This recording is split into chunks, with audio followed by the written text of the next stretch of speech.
Página 44, número 4. Completen la siguiente tabla de tal manera que sea una tabla de proporcionalidad inversa cuyo producto constante sea un medio. Para hacerlo rápido, yo lo hice de este modo. Dividí un medio en decimal entre cada cantidad. Ahora, estas cantidades ya son la respuesta, pero seguramente te van a preguntar por la respuesta en fracción, lo cual también ya estoy mostrando aquí todos estos resultados. Nada más es cuestión de que se convierta cada una de estas en fracción, lo cual es un tema que creo yo ya se ha visto antes, quizá ya lo hayan dominado, quizá conozcan varias maneras. De hecho, más adelante en este mismo video muestro un ejemplo donde hago un ejercicio así. Se podrían basar en ese para completar este ejercicio, y la otra manera de obtener estos resultados así en fracción sería utilizando desde el principio, lógicamente, la fracción de un medio en lugar del decimal, pero yo por rapidez lo mostré así. Ya nada más es cuestión de que ustedes confirmen sus resultados con estas fracciones. Ahora, ya que tenemos todas las fracciones completas, deberíamos multiplicar cada valor con su correspondiente y nos debe arrojar un medio. Por ejemplo, aquí 2 por 1 me da 2. Entre 4 me da 0.5 o un medio. Aquí, por ejemplo, 5 por 1, 5. Entre 10 me da 0.5 o un medio. Y lo mismo con cualquier otra cantidad, ya que estamos dividiendo, por ejemplo, aquí 2 entre 24, 10 entre 20 y cualquiera me va a arrojar 0.5 o un medio. Más abajo tenemos algunos ejercicios. Número 1 dice: un automóvil va a la velocidad que se indica en la imagen, lo cual sería 95 kilómetros por hora. Si mantiene esa velocidad promedio, preguntan en cuánto tiempo recorrerá 500 kilómetros. Yo respondo que en 5.2 horas. Aquí vamos a ocupar la fórmula para calcular tiempo, que sería igual a dividir la distancia que va a recorrer entre la velocidad a la que va. Sabemos estos datos. La distancia son 500 kilómetros y la velocidad 95 kilómetros por hora. Comprobemos el cálculo. 500 entre 95 nos da 5.26 y muchas más decimales. Yo lo dejo en 5.2. Aquí podemos eliminar kilómetros con kilómetros y nos quedaría nada más las horas, que serían 5.2. Inciso B. ¿Qué distancia habrá recorrido en 3 horas y cuarto? Aquí podemos usar esta misma fórmula, pero despejando la distancia, que es lo que necesitamos saber. Este despeje lo tengo acá, ya que pasamos a dejar sola la distancia de este lado y la velocidad pasa del otro lado a multiplicar el tiempo. Esto ya lo podemos quitar y acá tenemos la información que nos interesa. La velocidad son los 95 kilómetros por hora. La multiplicamos por el tiempo, que son 3.25, ya que un cuarto de hora en decimal sería 0.25, ya que la cuarta parte de una hora son 15 minutos y ese equivalente lo podemos comprobar así: 0.25, que es el cuarto de hora, por los 60 minutos de una hora nos da los 15 minutos, que es la cuarta parte o un cuarto de hora. Bien, ahora comprobemos esto. 95 por 3.25 nos da 308.75. Serían 308.75 kilómetros. Inciso C. Si su velocidad promedio aumenta 10 kilómetros por hora, ¿en cuánto tiempo recorrerá los mismos 500 kilómetros? Aquí haríamos el mismo cálculo que utilizamos al principio. Usamos la fórmula con el tiempo, ya que lo que nos preguntan. Sabemos la distancia y la velocidad. Va a cambiar ahora 10 kilómetros más. Pasaría de 95 más 10 a 105. Y los 500 kilómetros son los mismos que se pretende recorrer. Así que comprobemos el cálculo. 500 kilómetros entre 105 kilómetros por hora y nos da 4.76 y muchos decimales más. Yo lo dejo así en 4.7 horas. Si se fijan, como aumentó la velocidad ahora a 105, estas horas que eran 5 bajan a 4.7. Ya que va más rápido, se tarda menos. Ejercicio 2. Un ciclista recorrió un circuito de 28,5 kilómetros. Y hay que completar la tabla. Aquí es donde les pongo un ejemplo de cómo pasar una cantidad decimal, la cual es esta, 0.625, acá la tengo, a fracción. Ya que lo que yo hice aquí para hacerlo más rápido fue pasar las cantidades en fracción a decimal. Por ejemplo, estos 28,5 aquí los tengo, son 28.5, que voy a multiplicar por el número de vueltas que le dan al circuito. Y de todos modos les pongo aquí la cantidad en fracción para que también lo vean. Ya que de este modo voy a multiplicar estos 28.5 por cada uno de estos equivalentes y luego estas cantidades ya las pasas a fracción. Vamos a comprobar estos cálculos. Tenemos 28.5 por 1.25 me da 35.625 aquí. Luego 28.5 por 1.5, 42.75. Luego 28.5 por 1.75, 49.875. 28.5 por 2, directamente 57. 28.5 por 2.25 me da 64.125. Y aquí esta parte para pasarla a fracción, que vienen siendo aquí 5 octavos, lo hice de este lado. Lo que hacemos es tomar esta cantidad, en este caso 625, la colocamos sin el punto decimal. Y por cada número que tengamos en nuestra cifra, vamos a agregar una potencia de 10 con esa misma cantidad de ceros según los números. En este caso, son 3 números, agrego una potencia que tenga 3 ceros. Digamos que un cero para cada uno de estos.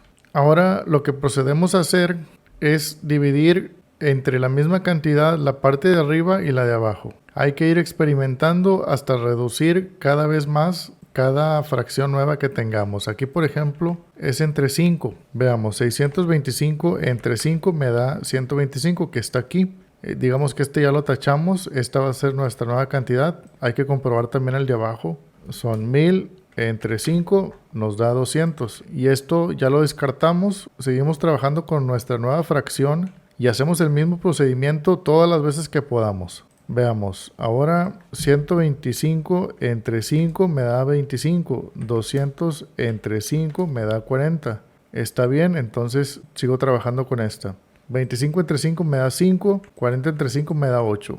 Y esto fue lo más pequeño que pude obtener. Y para saber que esto es correcto, equivalente a esto, si divido el numerador entre el denominador, me tiene que dar equivalente a esto mismo. Veamos, 5 entre 8.625, ya que solamente estamos haciendo equivalencias más pequeñas en fracción. Así que podemos responder que estos 5 octavos van acá, junto con los 35 vueltas, o mejor dicho, estos 35 kilómetros que van a corresponder a esta multiplicación. Sí, para saber todo lo recorrido del circuito. Y bueno, solamente tengo este ejemplo ya que me parece que es algo un tanto básico y quizá ya lo saben hacer de otro modo incluso. O quizá deciden trabajar con fracciones desde el principio, como ya se ha visto antes, transformando todo esto a fracción para no batallar, pero me parece que este es un camino un tanto más rápido. Continuamos, inciso B, si ya ha dado 2,5 vueltas al circuito, ¿qué distancia ha recorrido? Aquí es cuestión de multiplicar los 28.5 por 2.5, que viene siendo esta cantidad. Veamos, 28.5 por 2.5 nos da 71.25 kilómetros. Inciso C, si tardó 3 horas en dar esas 2 vueltas y media, ¿a qué velocidad promedio iba? Ahora hay que usar la fórmula para calcular la velocidad, que es lo que nos preguntan. Sabemos la distancia y el tiempo, ya que la distancia es esto que calculamos, 71.25, y nos dicen que tardó 3 horas. Vamos a dividir estas cantidades, 71.25 entre las 3 horas y nos da 23.75 kilómetros por hora. Luego el inciso D pregunta a qué velocidad tiene que ir para recorrer esa distancia en 2 horas. Bueno, aquí solamente sustituimos estas 3 horas por las 2 horas ahora que se pretende hacer en el recorrido y comprobemos el cálculo de 71.25 entre 2 ahora nos da 35.625 kilómetros por hora, que sería la velocidad a la que debería avanzar para que en 2 horas recorra esta cantidad. Ahora vamos a la página siguiente. Página 45, ejercicio 3. Al iniciar un campamento con 3 amigos, había víveres para 20 días. Conforme pasaron los días, fueron llegando más amigos, pero la cantidad de víveres no cambió. Completen la tabla para saber cuántos días les durarán los víveres de acuerdo con la cantidad de amigos que se reúnan. Consideren que a todos se les otorga la misma cantidad de víveres. Aquí vemos que hay una relación de proporcionalidad inversa, ya que el número de amigos comienza con 3 y luego va aumentando porque llegan más. Y los días para los que te puede alcanzar los víveres, la comida o lo que tengas para sobrevivir va a ir disminuyendo porque lógicamente entre más personas se van a gastar más rápido. Entonces aquí aumenta y acá disminuye. Y recordemos que al multiplicar el valor de un lado por su correspondiente nos debe arrojar siempre los mismos. Así que vamos a aprovechar que ya tenemos estos datos. 3 por 20 nos da 60. Quiere decir que este 60 me debe aparecer en cada multiplicación que yo haga aquí. Y puedo aprovecharlo para dividir este 60 entre cada cantidad que necesito saber cuántos días le corresponden. Veamos, 60 entre 5 aquí, 60 entre 5 me da 12, luego 60 entre 6 me da 10, luego 60 entre 10 me da 6, luego 60 entre 12 me da 5. Y así es como llené esta tabla. De ese modo puedo garantizar que 5 por 12 me va a dar 60, al igual que cualquiera de alguna de estas combinaciones. Y el otro modo, como podemos comprobar, es elijo un número, por ejemplo el 3, su doble, que sería el 6, debe de corresponderse también del otro lado en reducción. Aquí, por ejemplo, el 20, que es el que está enfrente del 3, con su correspondiente acá del 6, disminuye a la mitad, que son 10, es correcto. Aquí el 5, el doble son 10. Luego tiene el 12 como correspondiente. En el siguiente, que es el 10, el 6 le corresponde como mitad al 12, es correcto. Así que son los indicios que podemos ver para garantizar que estamos bien en los cálculos de la tabla. Ejercicio 4. Consideren una caja con las siguientes dimensiones: 60 de largo, 30 de ancho y 30 de alto. Inciso A. A lo largo de esta caja se alinearán cubos cuyos lados tienen diferente medida. Completen la tabla 12 para saber cuántos cubos caben en la caja. A nosotros nos van a dar la medida de un lado del cubo. En el primer caso mide 1, es decir, vamos a ponerlo aquí. Tenemos un primer cubo con 1 centímetro de lado. Aquí falta la profundidad, pero ahorita hacemos como que la tiene. Más o menos así. Mide 1 de largo, de ancho y de alto. Por lo tanto, tenemos 1 centímetro cúbico que ocupa uno de estos cubos. Y ocupamos saber cuánto ocupa en volumen cada cubo, porque vamos a dividir el total del volumen que tenemos, que son 54,000 centímetros cúbicos, porque multiplicamos largo por ancho por alto. Veamos, 60 por 30 por 30 nos da estos 54,000 centímetros cúbicos aquí disponibles para llenarlos con cubos, en este caso de 1 centímetro cúbico. Por eso aquí sale esta cantidad, porque estamos tomando el total de 54,000 entre 1 y nos da 54,000, que son los cubos que cabrían aquí. Para el siguiente cubo tenemos 2 de lado, es decir que aquí ya serían lógicamente 2 por 2 por 2. Eso nos da, veamos, 2 por 2 por 2 nos da a 8. Tendremos aquí 8 centímetros cúbicos. Así que ahora a nuestro total de 54,000 habrá que dividirlo entre 8. Tendríamos los 54,000 entre 8 centímetros cúbicos, nos da a 6,750 cubos, que es la respuesta que hay aquí, que cabrían ahora según este tamaño de volumen. Y lo mismo hacemos con las siguientes cantidades. En el caso del 3, igual, 3 de un lado, del otro y del otro. Sería 3 por 3 por 3, tenemos 27 centímetros cúbicos en este caso, así que tendremos que dividir los 54,000 de volumen total entre 27 y nos da estos 2,000 cubos que ahora cabrían con este tamaño.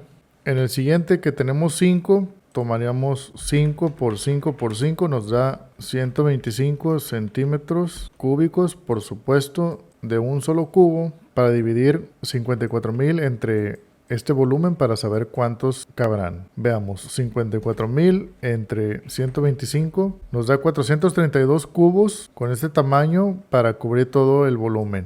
En el 6 sería 6 por 6 por 6. tendríamos 216 centímetros cúbicos. Ahora sería 54,000 entre 216 y cabrían 250 cubos con esta dimensión para rellenar todo el volumen de la caja. Más abajo en el ejercicio 5 nos hacen varias preguntas. Dice, ¿cuáles de las tablas de esta sesión presentan una variación proporcional directa? Bueno, yo respondo que la del inciso A, creo que era la página anterior, la del circuito. Voy a traerla para que quede un poco más claro. Era esta, la de los 28,5 kilómetros. Vemos cómo de un lado aumenta.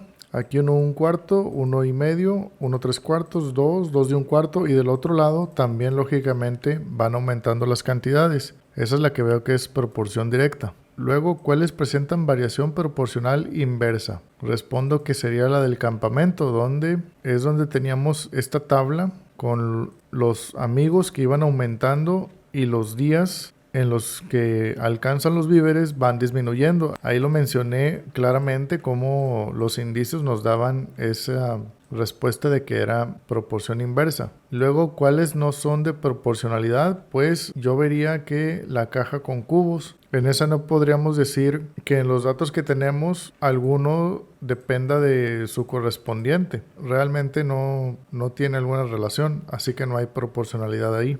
Así que eso sería todo por estas páginas. Vamos a la siguiente.